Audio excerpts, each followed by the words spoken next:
So I'm Damian. I'm the product architect for platform graphics at Unity. And in this session, we'll talk about the latest improvements to the universal rendering pipeline in Unity 6.6 and 6.7.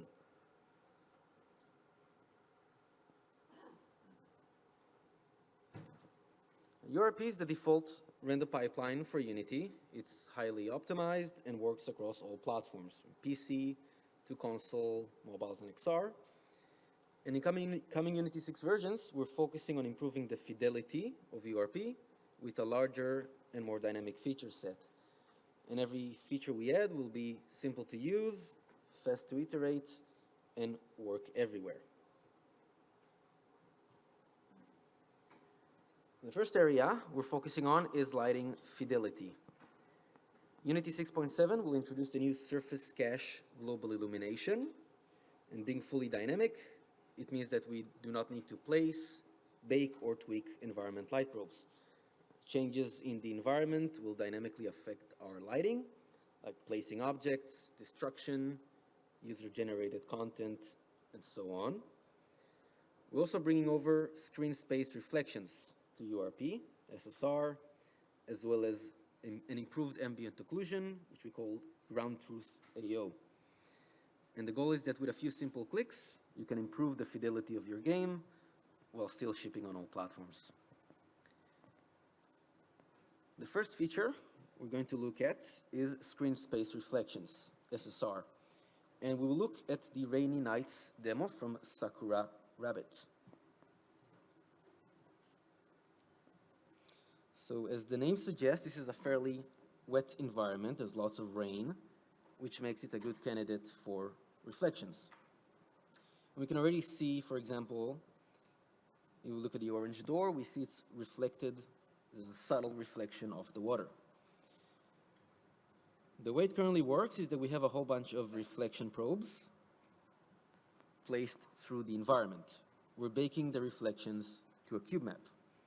And this can work well, but there are some limitations since it's a baked workflow. So for example, if I would go and let's say spawn this sphere, a dynamic object, it's not reflected by the water.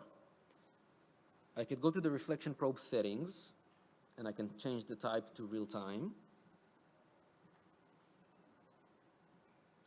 And now we can see we have this very subtle green reflection of the water. It's quite subtle. But if I actually go and let's say animate the object, the reflection doesn't match. We bake the reflection only once. I can go back to the probe settings and change the refresh mode to bake every single frame, but there's a reason why we generally don't do that. To bake our reflections, we need to render our scene to a cube map, and then map the cube map to our object coordinates to sample the cube map when we calculate the lighting. And if you look at a simple example, on the right side, we have this little example. We have 4 objects surrounding a reflection probe. Each object will render to a separate face in the cube map using a separate render loop. And this can actually be very, very expensive. If we bring up the Unity profiler, and we always recommend that you profile your rendering, we'll see we have 1, 2, 3, 4, 5, 6 different render loops just to render one reflection probe. And that work happens on the main thread as well as on the render thread, and also on the GPU to re-render the scene. And all of this is on top of our regular render loop, which is much smaller here on the right.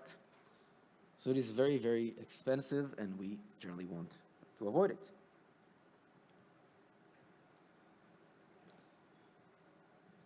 So instead, what we'll do, we'll go back to the scene, and first we'll disable our light probes. We'll also go to the lighting menu and just remove the baked lighting. And instead, we can just click one button to enable screen space reflections. Just with one click, we have fully dynamic reflections just working out of the box. It's very easy to use. And like Other effects in URP, we can go to the volume settings and actually tweak and configure. So for example, I can make the reflections rougher or smoother. We can control the resolution to make it less or more expensive.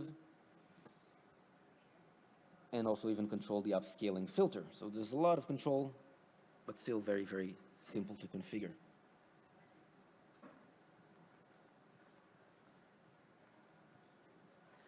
Next up, we'll have another quick look at the new Surface Cache global illumination using another example scene.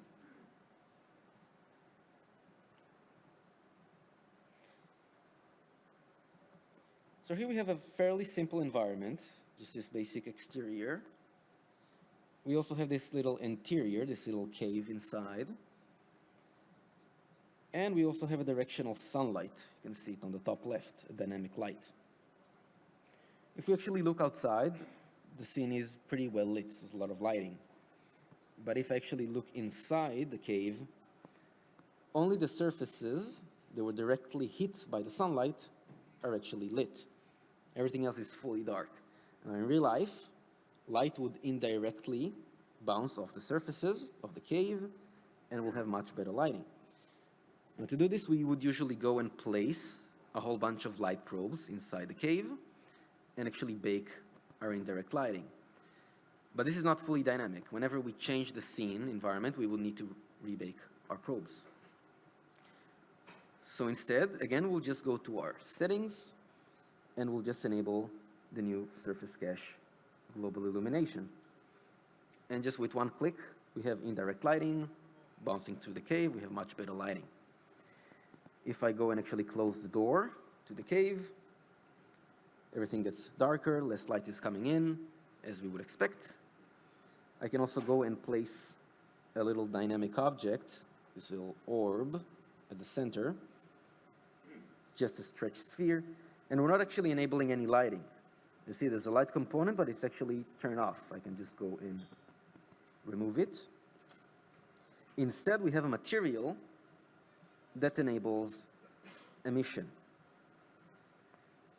So if I would actually go and change the emission mode to global illumination, to real time, and I'll also go and stretch the object a little bit, now we have emission contributing to our global illumination. It's very subtle, but it can really help. And if I actually spawn this object, a little bit darker, open the door again, a lot more light is coming in, scene gets much, much brighter. And again, it's all fully dynamic and super simple. And like SSR, we can go to the volume settings and also configure. So one thing we may want to do is increase the sample count. This will improve our quality, will cost us more performance. We can also control temporal smoothing. If I actually disable it, the room is quite dark, but you might be able to see this periodic noise flickering, which we can clear up with temporal smoothing. So again, we have a whole bunch of settings we can configure, very simple to use, and no baking required.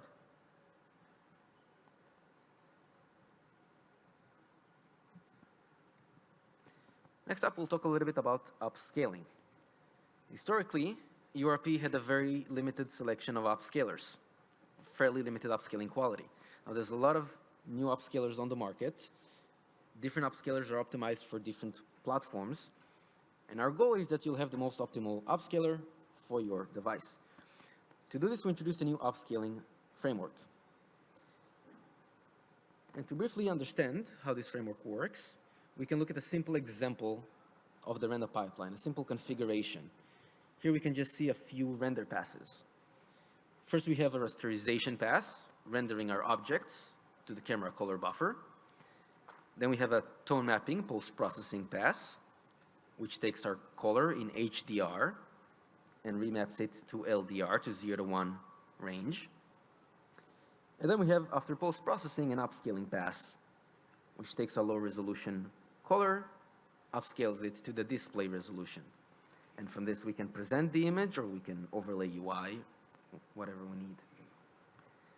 But different upscalers may inject in different points of the pipeline. Temporal upscalers usually inject before post-processing. So our upscaler will need to read the color buffer in HDR, apply upscaling, and then pass the results to tone mapping. And temporal upscalers also need motion vectors. We need to inject a motion vector pass at the start of the pipeline. We'll use the motion vectors to warp the history buffer, and we also need to store the history buffer between frames. And we also need to apply vertex jittering to our mesh renderers. And we need to apply all of this, and we need to make sure that we're still compatible with different configurations of the pipeline, with HDR, without, so on, and work with all of our existing features. And the new upscaling interface makes it much easier. We have a common interface for upscaling. So we can define our upscaling name, we can decide its type, if it's temporal or not, we can expose user settings in the editor, and most importantly, we can implement our custom jittering. Different upscalers would like to implement different upscaling jittering patterns, like Halton sequence and so on. And in this case, URP will apply the jittering automatically for us to the URP renderers.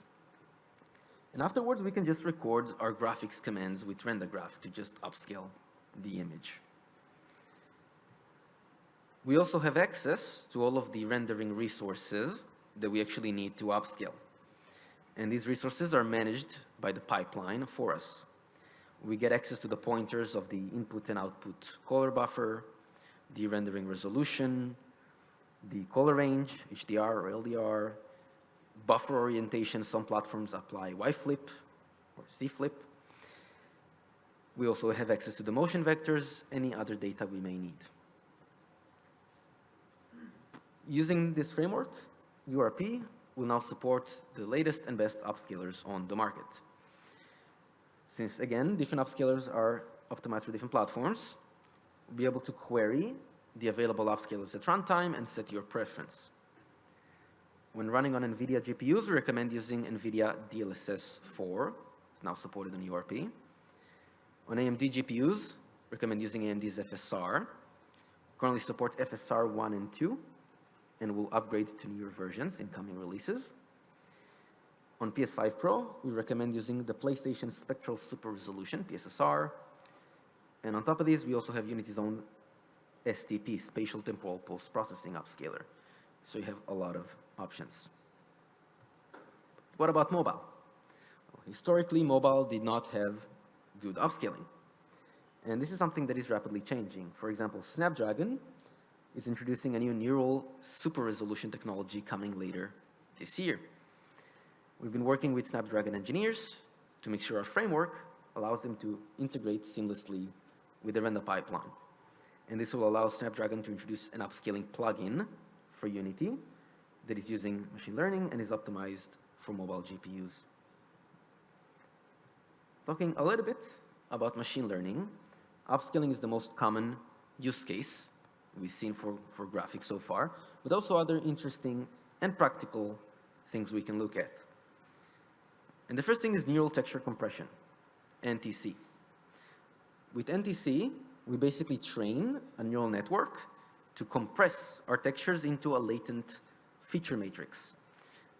The network learns how to decompress or decode these features to reconstruct our textures at runtime with as little error as possible. And the benefit is that at runtime, instead of uploading all of our textures to memory, to GPU memory, we can just upload our compressed features. And from our internal testing so far, we can see savings up to 40, 50% reduction in texture memory, which is quite a lot. And there's another nice benefit for NTC when we're using deferred rendering. And to understand this a little bit, I can explain a bit how deferred rendering works. We first render our scene or geometry into a G-buffer, a bunch of G-buffer textures, which define our material data, scene data, so on. We then sample the G-buffer in a screen space lighting pass to calculate lighting. Now, why it matters is, with NTC, we actually, for the G-buffer pass, we sample these compressed features instead. And unlike traditional deferred rendering, we can actually interpolate these features correctly in the lighting pass, it allows us to upscale the G buffer correctly. And that allows us to render our G buffer at a lower resolution, get even more performance, getting some bandwidth back. Now, NTC and other upcoming neural rendering features will be developed or being developed through the Unity Neural Rendering Framework. And this is basically a collection of APIs and injection points within the pipeline. But most importantly, what it lets us do is capture rendering data from the pipeline to actually train our neural networks with actual rendering data from URP. We can then use this data to actually train our networks in libraries like PyTorch or TensorFlow. And after we actually train, we can then import the models back to Unity to actually run inference within the render pipeline in a seamless and efficient way. And that's what is allowing us to actually integrate and ship neural rendering features. Now, to test this workflow and see how simple it is, I actually went and implemented a neural temporal upscaling model using this framework. Using URP rendering data, like color, depth buffer, the G buffer, to actually upscale our lead color. The model itself is fairly simple. It's a two-pass model. So we extract features at low resolution, then do high resolution frame reconstruction guided by URP's G buffer.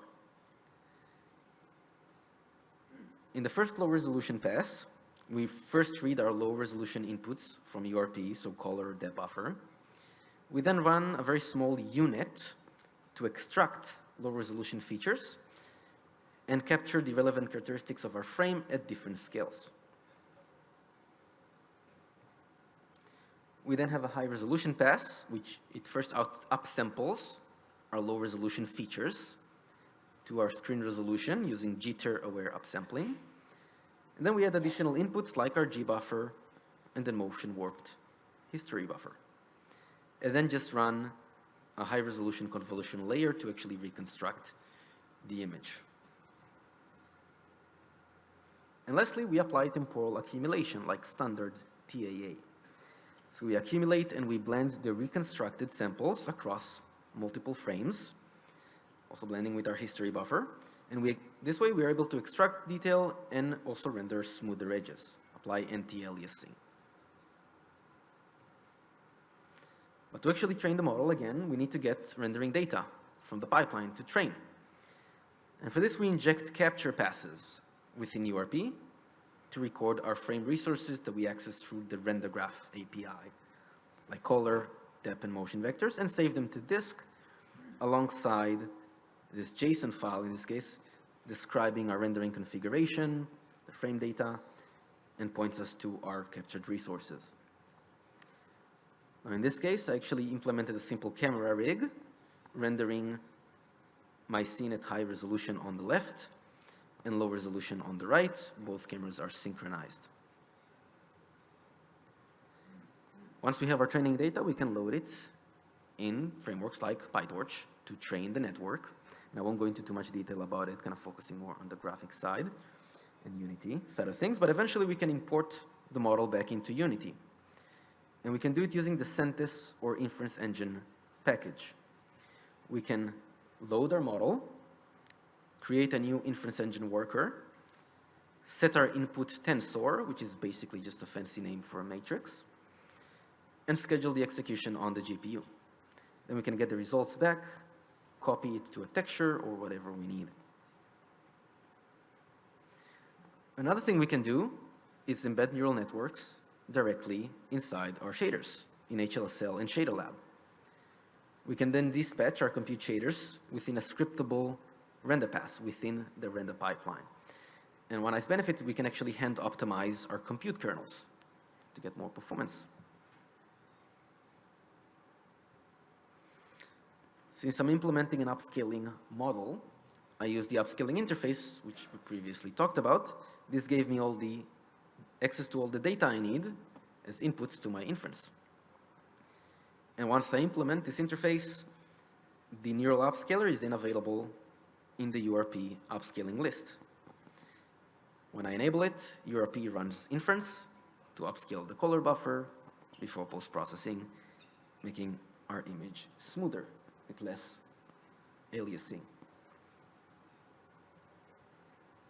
Now, since we're running inference in a compute shader, we can actually profile our inference performance like we can profile any other shader using GPU profilers. Like in this case, the metal profiler. And one thing I immediately saw, my neural upscaler can take more than 4 milliseconds on the GPU, which is quite a lot. But thankfully, we can actually optimize our compute shaders with newer shader model 6 features. To do this, we need to use the DXC, DirectX Shader Compiler, which we now support on DX12 and soon in other platforms as well. It gives us access to shader model 6 features like wave intrinsics or subgroups, native 16-bit, and so on. And we can also use modern newer profilers like NVIDIA Nsight to get even more data. And one of the most useful shader model 6 features is native 16-bit. It's important to know that when using the older compilation pipeline, when we declare a shader variable as half, it actually gets translated into min16 float, which is relaxed precision.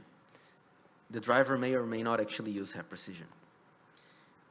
With DXC and native 16-bit, half is converted into float 16T, which is an explicit 16-bit data type. We'll see much higher utilization of half precision and higher shader throughput. And as always, we need to measure, we need to actually profile to see if we get the results we expect. So in this case, I measured the performance between full and half precision with native 16-bit for manual inference. Just measuring 4 convolutional layers, measuring the convolution layers from my network at full resolution. And what I saw that my GPU time was actually reduced by around 40%. And that was because I was very, very bound by arithmetic and register usage. If we actually look at deeper GPU and shader metrics, we'll see that my shader register usage went down by nearly 50%. We'll see that the shader occupancy also nearly doubled. And in this case, I'm actually setting all the model weight data for my network, the trained weights in GPU memory, using half precision as well. So we read a lot less data from memory every frame.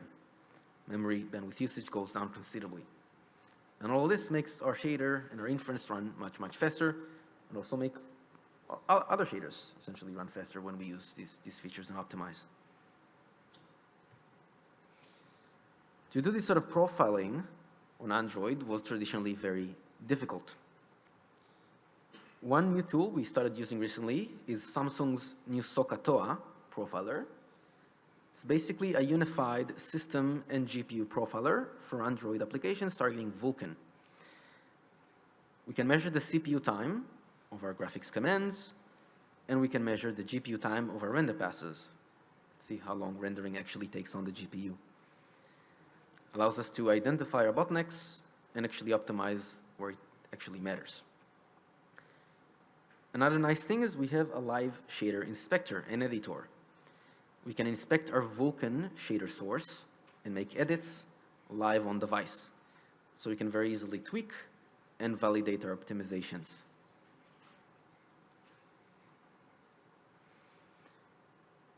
To actually select our shader compiler, like DXC, we can now use the new shader build settings in 6.6. In addition to selecting the compiler, we can also configure a whole bunch of things and reduce our shader build time. We can convert shader keywords from shader variants to dynamic branching, and that will compile a lot less shader variants. It will drastically increase or reduce our build time. We can also exclude unused shader keywords and keyword combinations that we don't need directly from the editor UI or via scripting. And we can also disable some compiler optimizations. All of these result in a very fast build profile. When we measured the Survival Kids project, by default, a clean project build took around 1 hour 46 minutes. Converting keywords to dynamic branching reduces our build time to only 32 minutes. And applying a little bit of keyword exclusion on top brings us further down to 90 minutes, again for clean builds. So we can build and iterate much faster, and we can easily configure it from the new settings.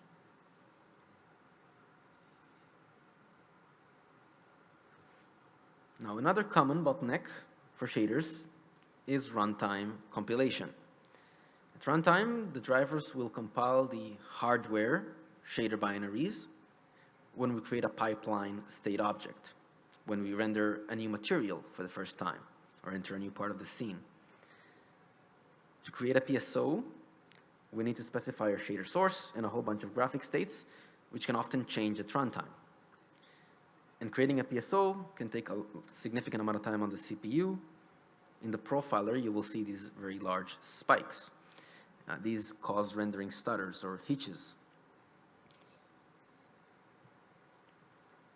One of the most effective ways to address this is by actually tracing our PSOs and shaders through the game, and then pre-compiling and pre-caching our PSOs when we start the game or during a loading screen is usually recommended.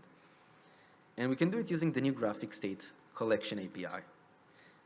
It is now out of experimental in 6.6, and it has a bunch of improvements. First of all, we now support visual effect asset warm-up for VFX graph. So you can pre-warm visual effects and their associated compute shaders as well. We also introduced cache miss tracing, which is very important. It allows us to collect any missing graphic states which were not collected in the initial tracing run, and then append them to the collection. We can build a much more robust PSO cache over time. And using graphic state collection is also much easier now. We can just go to the graphic settings, set our startup behavior to begin trace. Then when we build and play the game with the auto connection, it will collect all the graphic states and then send them to the editor along with the shaders when we're done playing. And then we can actually inspect the graphic states in the editor as well. Once we're done, we can then set our startup behavior to warm up and then configure our warm-up logic. So we can set, for example, progressive warm-up, which we really recommend. It will make our smoothing, our loading much smoother by compiling a set number of PSOs every frame, instead of compiling the entire collection all at once, which could block the frame for a significant amount of time. So we can essentially time slice it. We can also do async warm-up or enable cache miss tracing. And when we actually build and play the game, our PSOs will be pre-cached in the initial run. At startup, our game will be much smoother. And generally, the PSOs and shaders will be then cached to disk for subsequent runs.